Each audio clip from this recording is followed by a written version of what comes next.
Hello everyone, welcome back to this channel. In this simple video, I'm going to show you how you can create a video play backwards in the CapCut PC app.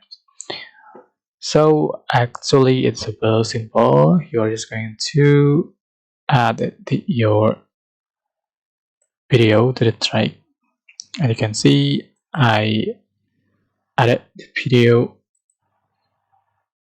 like this. I'm going to create a video play backward. How to just select the clip and you can find the clippers option. Just click on it. So reversing clip. Okay, just wait. It's take a long time according to. Alright, so you can see for the backwards video. Okay, that's it.